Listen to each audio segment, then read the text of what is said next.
Moore's law is dead, or at least that's what Huawei just declared.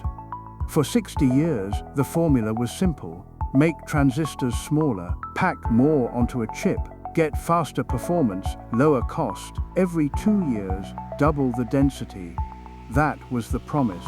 But here's the problem. We're running out of room. Transistors are now just a few nanometers wide. Shrinking them further costs a fortune. And the real bottleneck, it's not transistor size anymore. It's how fast signals can move between components. Huawei's chip chief, He Tingbo, just unveiled what she calls the Tau law at ISCUS 2026. The symbol Tau comes from circuit theory. It represents a time constant. How quickly signals travel, how fast circuits respond. The core idea is this.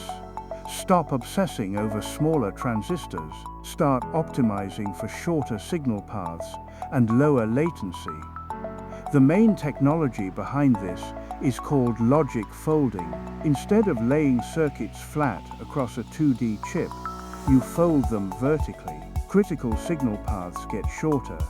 You stack layers of logic, analog and memory on top of each other. Long horizontal wires get replaced with short vertical connections.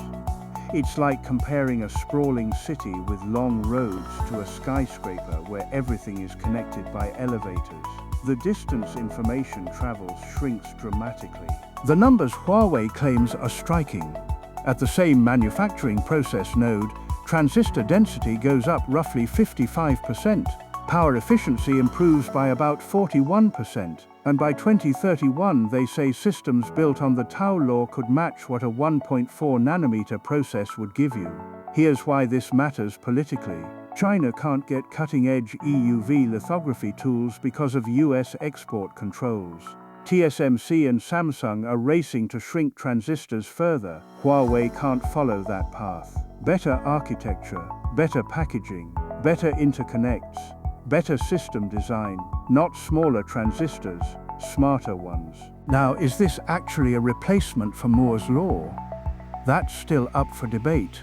Supporters say AI systems are bottlenecked by memory and communication delays, not transistor count. Architecture innovation might matter more than process nodes. But skeptics have a point too. Physics doesn't care about marketing. Smaller transistors still matter, and Huawei hasn't shown large-scale commercial chips that prove all these claims yet. Some analysts call the Tau law an interesting design philosophy, not a real replacement. One thing is clear, if this works, it could be one of the biggest shifts in semiconductor thinking since Moore's law itself. Not because it breaks physics, because it changes the question. From how small can we go to how fast can we think?